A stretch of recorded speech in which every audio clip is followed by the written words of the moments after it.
থেকে 400 বছর পূর্বে, 500 বছর পূর্বে, 600 বছর পূর্বে, 700-800 বছর পূর্বে কোনো মুসলমানের বিমত ছিল না।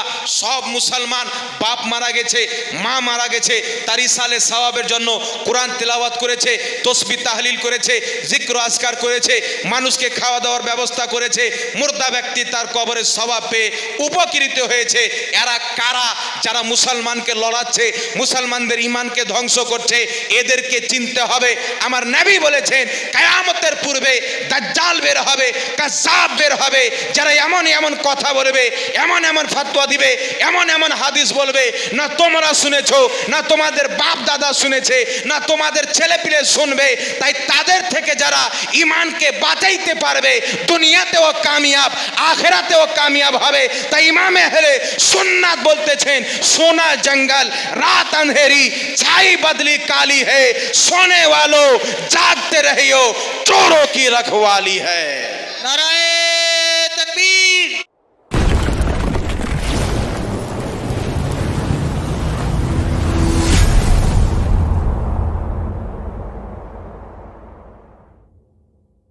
বলেন কথা আমার। আচ্ছা আপনাদেরকে একটা আমি উদাহরণ দিই।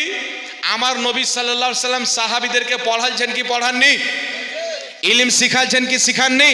সাহাবা কোরআন শিখেছেন নবীর কাজ, হাদিস শিখেছেন নবীর কাজ। আচ্ছারা বলেন তো নবীর মাদ্রাসার নাম কি ছিল? কতলা বিল্ডিং ছিল? কটা ঘর ছিল?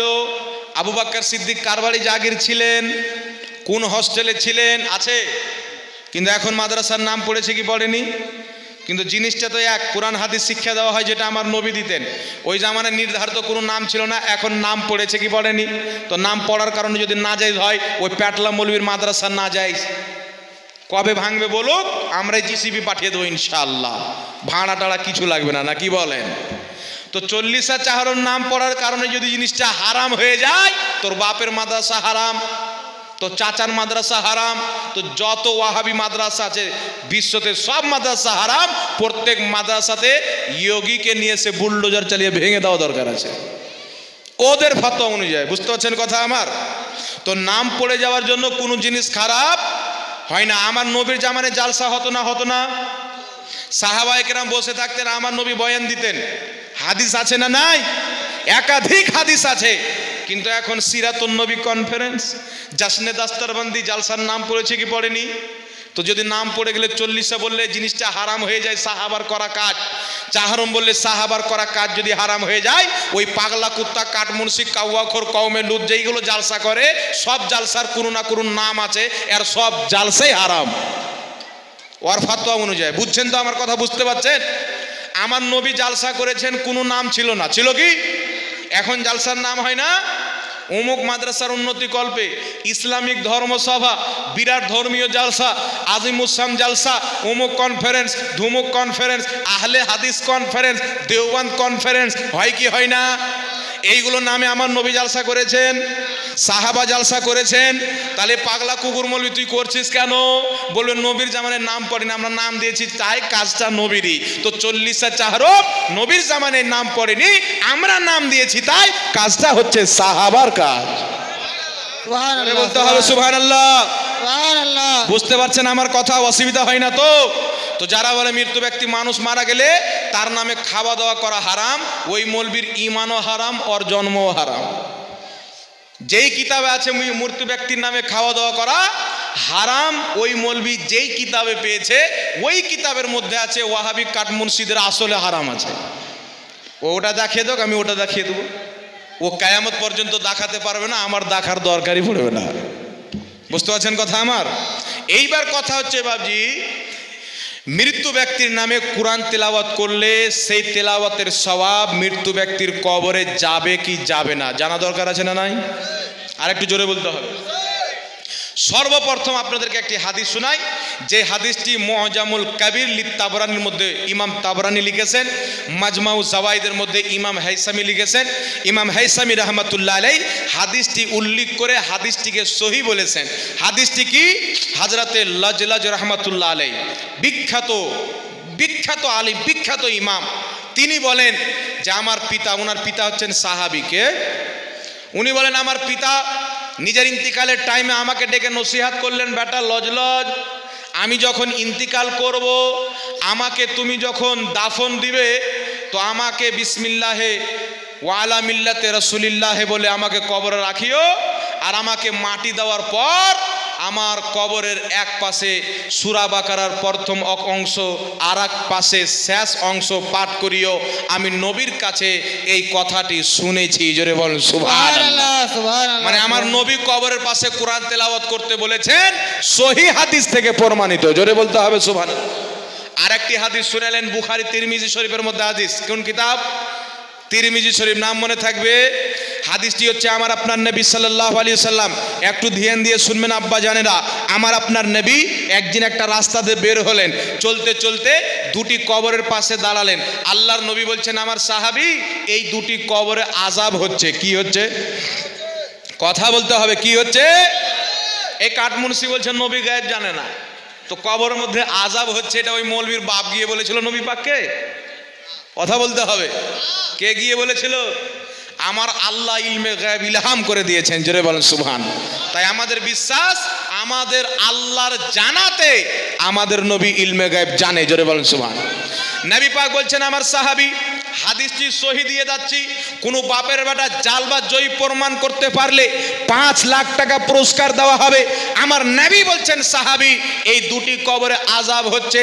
সাহাবীর আকীদা ছিল নবী গায়েব জাননেওয়ালা, এরা দুনিয়াতে কি এমন কর্ম করেছে যে তার কবরে আযাব হচ্ছে। আমার রহমাতুল্লিল আলামিন আনিসে বেকাসা মালিকে কোন মাকা নবী মুহাম্মদুর রাসূলুল্লাহ এটাও জানে যে কি কারণে আযাব হচ্ছে। সুবহানাল্লাহ বলেন। সাহাবী বলছেন, ইয়া রাসূলুল্লাহ, ইয়া হাবিবাল্লাহ, এই দুটি কবরে আযাব হচ্ছে, কিন্তু কি কারণে আযাব হচ্ছে এটাও বলেন। সুবহানাল্লাহ বলবেন না? তো আমার আপনার নবী বলছেন, একজন পেশাবের ছিটা থেকে বাঁচতো না, আর একজন চুগলি করত। কি করত? আর একজন চুগলি করতো, একজন পেশাবের ছিটা থেকে বাঁচতো না, তার কারণে এদের কবরে আযাব হচ্ছে। সাহাবায়ে কেরামকে নবী পাক বললেন, যাও একটি খেজুরের ডানা নিয়ে এসো। খেজুরের ডানা নিয়ে আসা হলো, 2 ভাগে বিভক্ত করে আল্লাহর নবী 2টি কবরে দিলেন। দেওয়ার পরে বললেন, এই ডানা যতদিন পর্যন্ত কাঁচা থাকবে ততদিন পর্যন্ত তাদের কবরে এই ডানার তসবিহ পাঠ করার সওয়াব যেতেই থাকবে, তাদের আযাবে কমই থাকবে। সুবহানাল্লাহ, সুবহানাল্লাহ। আমার নবী পাক কি বললেন? এই ডানা যতদিন কাঁচা থাকবে এদের কবরের আযাবে কমই থাকবে। কিন্তু কেন যতদিন কাঁচা থাকবে ততদিনই কেন কমই থাকবে? তো কোরআন পাকে আল্লাহ বলছেন, সাব্বাহা লিল্লাহি মা ফিস সামাওয়াতি ওয়াল আরদ। আল্লাহ পাক বলছেন, জমিন আকাশে যা কিছু আছে আমি আল্লাহর তসবিহ বয়ান করে। এই গাছের ডানা যতদিন পর্যন্ত কাঁচা থাকবে আল্লাহর তসবিহ পাঠ করবে, আর তার তসবিহ পাঠ করার সওয়াব তাদের কবরে যাবে। আর ওই কবরবাসী এই গাছের পাতার তসবিহ পাঠ করার সওয়াব পাবে, আর তাদের সওয়াব পাওয়ার কারণে আল্লাহ তাদের আযাবে কমতি করে দিবে। সুবহানাল্লাহ, জোরে বলতে হবে সুবহানাল্লাহ। সুবহানাল্লাহ। সেহায়ে সিত্তা সহি হাদিস আছে, সহি বেটা তিরমিজি বুখারীর হাদিস দিচ্ছি তোমাকে। নবী পাক কি বললেন? যতদিন পর্যন্ত এই কাঁচা থাকবে ততদিন তার আযাবে কমই থাকবে। এই হাদিসের ব্যাখ্যায় ইমাম বদরুদ্দিন আইনি রাহমাতুল্লাহ আলাইহি, জিনার মাজার শরীফ মিশরের মাটিতে রয়েছেন। এখন কিছু পাগলা জানোয়ার বেরিয়েছে, এখন কিছু জাহিল বেরিয়েছে, বলে ভারত বাংলাদেশ পাকিস্তান ছাড়া কোথাও পীর পাওয়া যায় না, কোথাও মাজার পাওয়া যায় না। এই শুনেন, আজকে থেকে 100 বছর পূর্বে 1922 সালের পূর্বে জান্নাতুল বাকির প্রত্যেকটা কবরে গুম্বাদ তৈরি করা ছিল। বলেন সুবহানাল্লাহ। ইতিহাস পড়েন, খেলাফতে উসমানিয়ার যুগে জান্নাতুল বাকির প্রত্যেকটা কবরে গুম্বাদ তৈরি করা ছিল। ইরাকে যান, মাজার আছে না নাই? গসবাগের মাজার কোথায়? ইমামে আজম আবু হানিফার মাজার কোথায়? ইরাকের মাটিতে। ইরানে চলে যান, মাজার পাবেন। আপনি জর্ডানে চলে যান, লিবিয়াতে চলে যান, শাম দেশে চলে যান, বাংলাদেশ পাকিস্তান চলে যান, আপনি দুনিয়ার যে কোনো দেশে চলে যান, সব দেশে মাজার আছে। সুবহানাল্লাহ। প্রথম মাজার কোথায় তৈরি হয়েছিল জানেন? নবী পাকের দেশে, মক্কা মদিনাতে। আর এখন মানুষকে বোকা বানাতে তো হবে, বলছে মাজার পীরি মুরিদি কোরআন হাদিসে নাই। বাহারে বেটা, কতটুকু কোরআন বুঝিস? ইমামে আজম আবু হানিফার চাইতে বেশি কোরআন বুঝনেওয়ালা কেউ আছে? গস পাকের চাইতে বেশি কোরআন বুঝনেওয়ালা আছে? খ্বাজা মঈনুদ্দিন চিশতির চাইতে বেশি কোরআন বুঝনেওয়ালা আছে? ইমামে আজম আবু হানিফা পীরের মুরিদ, আব্দুল কাদের জিলানি গৌসে আজম পীরের মুরিদ, খ্বাজা মঈনুদ্দিন চিশতি পীরের মুরিদ, দাতা আলী হুজুরি রহমতুল্লাহ আলাইহি পীরের মুরিদ, নিজামুদ্দিন আউলিয়া পীরের মুরিদ। আরে যত আল্লাহওয়ালা দুনিয়াতে আছে সবাই নিজেও পীর, পীরের মুরিদ। জোরে বলেন সুবহানাল্লাহ। বেশক বেশক সুবহানাল্লাহ। কি বুঝা গেল? যারা পীরি মুরিদ ইসলামকে বিশ্বাস করে তারা গরিব নামাজের ইসলামকে বিশ্বাস করে, বাগদাদের গৌসে পাকের ইসলামকে মানে, ইমামে আজম আবু হানিফার ইসলামকে মানে। আর আমি তো এতটুক হাদিসের কিতাবে, তারিখের কিতাবে পড়েছি, ইমামে হুসাইন রাদিয়াল্লাহু তাআলা আনহুকে কুফাবাসী শত শত চিঠি দিয়েছিলেন, হুজুর আপনি হাসেন, আপনার হাতে আমরা বাইত হব, মুরিদ হব। সুবহানাল্লাহ বলেন। সুবহানাল্লাহ তাহলে সুবহানাল্লাহ। কি বুঝা গেল? ইমামে হুসাইন নিজেই মুরিদ করতেন। সুবহানাল্লাহ। হযরতে আলী রাদিয়াল্লাহু তাআলা আনহুর হাতে হযরতে তালহা মুরিদ হয়েছেন, আবু বকর সিদ্দিকের হাতে উমরে ফারুক মুরিদ হয়েছেন। পবিত্র কোরআনের সূরা ফাতহার 10 নম্বর আয়াত, সূরা মুমতাহিনার 12 নম্বর আয়াত, আমার নবী মুস্তাফার হাতে সাহাবা মুরিদ হয়েছেন, বাইত হয়েছেন। সাহাবার স্ত্রীগণ পর্দার আড়াল থেকে মুরিদ হয়েছেন। সুবহানাল্লাহ। তাহলে যারা বলে পীরি মুরিদি নাই, এরা কোরআন পাককেও মানে না। কারণ কোরআন পাকে আছে আমার নবী পীরি মুরিদি করেছেন। পীর বলা হয় যে মুরিদ করে, আর মুরিদ বলা হয় যে বাইত হয়। যে বাইত করে সেই পীর, আর যে বাইত হয় তাকে মুরিদ বলা হয়। আপনি কোরআন পাক সূরা ফাতহার 10 নম্বর আয়াত পড়েন, আমার নবী নিজেই মুরিদ করেছেন। আল্লাহ বলছেন, মেহবুব যারা তোমার হাতে বাইত করে আমি আল্লাহর হাতে বাইত করে। সুবহানাল্লাহ। সূরা মুমতাহিনার 12 নম্বর আয়াত, আল্লাহ বলছেন, মাহবুব যে মহিলাগুলি আপনার হাতে বাইত করতে আসছেন, এই কথার উপরে যে আমি শিরিক করব না, গুনাহ করব না, আরো বিভিন্ন জিনিস, তুমি তাদেরকে ফিরিয়ে দিও না, বাইত করো। সুবহানাল্লাহ। তাহলে মহিলাদের বাইত হওয়ার জিকির কোরআন পাকে আছে, পুরুষদের বাইত হওয়ার জিকির আছে। আমার নবী নিজে বাইত করেছেন, আবু বকর সিদ্দিক বাইত করেছেন, হযরতে আলী বাইত করেছেন, ইমামে হুসেন বাইত করেছেন, ইমাম জাফর সাদিক বাইত করেছেন, আব্দুল কাদের জিলানি বাইত করেছেন, ইমামে আজম আবু হানিফা বাইত হয়েছেন, খ্বাজা মঈনুদ্দিন চিশতি বাইত হয়েছেন। যারা পীরি মুরিদিকে হারাম বলে এরা জাহিল, পাগলা, ভাদর মাছের কুকুর লোক। বেশক বেশক। আলিমই হতে পারে না। এ কার শরীয়তকে মানে? এ আমেরিকা ইসরায়েলের বানানো শরীয়তকে মানে, ইহুদিদের শরীয়তকে মানে। মুহাম্মদ রাসূলুল্লাহর শরীয়তকে যারা মানে তারা কোরআন হাদিসকে বিশ্বাস করে। জোরে বলেন সুবহানাল্লাহ। সুবহানাল্লাহ। এখন চলে আসেন মিরাজুল ইসলাম, ওই গাছের পাতা তসবিহ পাঠ করবে।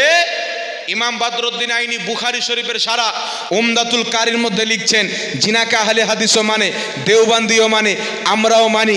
সেই কিতাবের মধ্যে লিখছেন, যদি একটা খেজুরের গাছের পাতার তসবিহ পাঠ করাতে গুনহেগারের যার কবরে আযাব হচ্ছে তার কবরের আযাবে কমতি হয়ে যায়, মুসলমান যখন অপর মুসলমানের জন্য আল্লাহর কালাম তেলাওয়াত করবে, কলমা শরীফ পাঠ করবে, তসবিহ তাহলিল পাঠ করবে, অবশ্যই তাদের সওয়াব মৃত্যু ব্যক্তির কবরে যাবে, আর তার কবরের আযাব আমার আল্লাহ তাবারাক ওয়া তাআলা কমিয়ে দিবে। জোরে বলেন সুবহানাল্লাহ। সুবহানাল্লাহ সুবহানাল্লাহ সুবহানাল্লাহ। তাই আল্লামা বদরুদ্দিন আইনি রাহমাতুল্লাহ আলাইহি বলছেন, জগৎ বিখ্যাত ইমাম, কবরের পাশে গিয়েও কোরআন তেলাওয়াত করা জায়েজ আছে, বরং সওয়াবের কাজ। বলেন সুবহানাল্লাহ।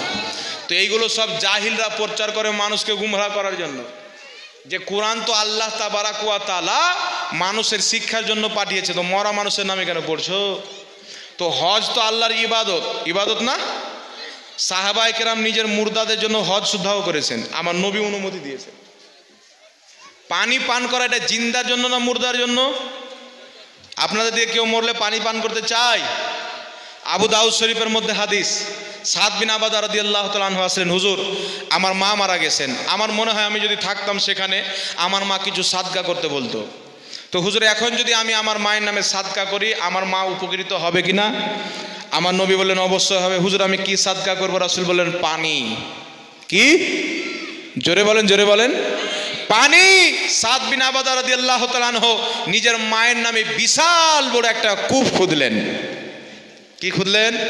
কূপ খুদার পরে বলছেন এই কূপটি সাদের মায়ের জন্য, পানি পানি পান করবে বিশ্বের মানুষ, সওয়াব যাবে সাদের মায়ের কবরে। জোরে বলেন সুবহানাল্লাহ। সুবহানাল্লাহ সুবহানাল্লাহ। তার কারণে বিরাদের ইসলাম, মানুষ নিজের পিতার নামে, মাতার নামে, ভাই বেরাদার নামে, আত্মীয় স্বজনের নামে 4 দিন পর, 40 দিন পর, 20 দিন পর খাওয়া দাওয়ার ব্যবস্থা করে, পানি পান করার ব্যবস্থা করে, খাবার খাবে এলাকার মানুষ, গরিব গারবা, ফকির মিসকিন, ধনী আমির, তার সওয়াব মৃত্যু ব্যক্তির কবরে আমার আল্লাহ পৌঁছে দিবে। বলেন সুবহানাল্লাহ। সুবহানাল্লাহ সুবহানাল্লাহ। এটা সাহাবার ইসলাম। আর বলে মৃত্যু ব্যক্তির জন্য খাওয়া দাওয়া করা হারাম, এটা ইহুদির ইসলাম। এরা আল্লাহর নবীর শরীয়তকে নষ্ট করছে, এরা সাহাবার দেওয়া ইসলামকে ধ্বংস করছে। আমেরিকা, ইসরায়েল, বার্তানিয়া, সৌদি আরবের রাজধানী রিয়াজে বসে যেই মিটিং করেছে যে আমরা নতুন নতুন হাদিস ওয়াহাবি মতবাদের পক্ষে তৈরি করে যুবকদের হাতে দিব, হোয়াটসঅ্যাপে পাঠাবো, মসজিদ মসজিদ, মাদ্রাসা মাদ্রাসা, রাস্তাঘাট, দোকান মোকানে ফ্রিতে দিব। আর যেইগুলো অরিজিনাল হাদিস দুনিয়াতে ছাপা বন্ধ করে দিব। মুস্তাফার যে আসল হাদিস মিটে যাবে, আসল শরীয়ত মিটে যাবে, আর আমাদের বানা শরীয়ত চালু হয়ে যাবে। এটা আমার কাছে ভিডিও আছে, কাউকে লাগলে নেবেন। আমেরিকার পার্লামেন্টে কথা হচ্ছে। তাহলে এখন যুবককে পাঠাচ্ছে সহি হাদিস, এ মনে করছে বাপরে বুকে হাত বানার সহি হাদিস পেয়ে গেছি। আরে বোকা, তোর ইমানকে চুরি করছে রে, তোর ইমানকে চুরি করছে, ও হাদিস বানিয়ে পাঠাচ্ছে তোমাকে। তাই সাবধান হয়ে যাও যুবক, এদের চাক্কর থেকে যারা বেঁচে যাবে তারা নাজাত পেয়ে যাবে। জোরে বলেন সুবহানাল্লাহ। আমার নবী বলেছেন এমন একটা জামান আসবে কিয়ামতের পূর্বে, সকালবেলা মানুষ ঈমান নিয়ে যাবে, বিকালে কাফির হয়ে বাড়ি ফিরে আসবে। এখন কিছু যুবক গেছে ব্যাঙ্গালোর কাজে, ওয়াহাবিদের এলাকাতে পড়ে গেছে, 2 দিন 4 দিন নামাজ পড়ে দেখছে আরে ব্যাঙ্গালোরতে ওয়াহাবি রে, বাড়ি এসে এখানে হাত বাঁধছে, পাগলা কুকুর কোথাকার, ঈমান বিক্রি করে চলে আসলো। তো আমার নবীর হাদিস সহি প্রমাণ হচ্ছে কি হয় না? আমার নবী বলছেন মুসাল্লিতে পুরা মসজিদ ফুল, একটা ইমানদার থাকবে না। কিয়ামতের পূর্বে মুসাল্লিতে পুরো মসজিদ ফুল থাকবে, ইমানদার একটাও থাকবে না। এখন কে ভাই প্রশ্ন দিয়েছেন, ভালো কথা, নামাজের জন্য বলতে হবে, কিন্তু সবচেয়ে বড় দায়িত্ব ইমাম সাহেবের। নামাজের জন্য ইমাম সাহেব বলবেন, পালাস গ্রামে বের হবেন, ভাই নামাজ পড়তে চলো না, দুনিয়াতে কি আছে মানুষকে বুঝাবেন।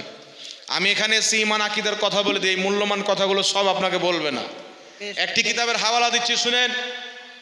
ইমাম ইবনে কুদামা রাহমাতুল্লাহ আলাইহি যেই কিতাবটি আমি আনিয়েছি বেইরুত লেবানন থেকে, মুম্বাই থেকে আমি মাঙিয়েছি আমার নিকটে। কিতাবটি আমার গাড়িতে, ওই কিতাব 7-8 খণ্ডে বিভক্ত, তার একটি খণ্ড, দ্বিতীয় খণ্ড আমার গাড়িতে ব্যাগের মধ্যে, সুটকেসের মধ্যে রাখা আছে। যেই কিতাবটিতে লেখা আছে যে প্রত্যেক মুসলমানের ইজমা আছে। ইজমা মানে জানেন? ইমাম ইবনে কুদামা বলছেন ইজমা আল মুসলিমুন, প্রত্যেক মুসলমানের ঐক্যমত, ইজমা আছে, কেউ বিরোধ করেনি, কেউ এর থেকে বিপক্ষে ফতোয়া দেয়নি, সবাই পক্ষে, সবাই ঐক্যমত পোষণ করেছে। যুগ যুগ থেকে মুসলমান মানুষ যখন মারা যায়, যারা কোরআন তিলাওয়াত করতে জানে তাদেরকে ডেকে পিতা মাতা আত্মীয় স্বজন গ্রামবাসীর নামে কোরআন তেলাওয়াত করায়, আর তার সওয়াব মৃত্যু ব্যক্তির নামে ইসাল করে, আর তার সওয়াব মৃত্যু ব্যক্তির কবরে যায়। এই বিষয়ে প্রত্যেক মুসলমানের ঐক্য মত আছে। জোরে বলেন সুবহানাল্লাহ। সুবহানাল্লাহ তাই এরা কারা যারা এর বিপক্ষে ফতোয়া দেয়? ইমাম ইবনে কুদামা শত শত বছর পূর্বে কিতাবে দিয়ে গেছেন প্রত্যেক মুসলমানের ঐক্যমত। তাহলে বুঝা কি গেল? আজকে থেকে 400 বছর পূর্বে, 500 বছর পূর্বে, 600 বছর পূর্বে, 700-800 বছর পূর্বে কোনো মুসলমানের বিমত ছিল না। সব মুসলমান, বাপ মারা গেছে, মা মারা গেছে, তার ইসালে সওয়াবের জন্য কোরআন তেলাওয়াত করেছে, তসবিহ তাহলিল করেছে, জিক্র আজকার করেছে, মানুষকে খাওয়া দাওয়ার ব্যবস্থা করেছে, মুর্দা ব্যক্তি তার কবরের সওয়াব পেয়ে উপকৃত হয়েছে। এরা কারা যারা মুসলমানকে লড়াচ্ছে, মুসলমানদের ঈমানকে ধ্বংস করছে? এদেরকে চিনতে হবে। আমার নবী বলেছেন কিয়ামতের পূর্বে দাজ্জাল বের হবে, কাযযাব বের হবে, যারা এমন এমন কথা বলবে, এমন এমন ফতোয়া দিবে, এমন এমন হাদিস বলবে, না তোমরা শুনেছো, না তোমাদের বাপ দাদা শুনেছে, না তোমাদের ছেলেপিলে শুনবে। তাই তাদের থেকে যারা ঈমানকে বাঁচাইতে পারবে দুনিয়াতেও কামিয়াব, আখিরাতেও কামিয়াব হবে। তাই ইমামে আহলে সুন্নাত বলতেছেন সোনা জঙ্গল रात अंधेरी छाई बदली काली है, सोने वालों जागते रहियो, चोरों की रखवाली है। नाराए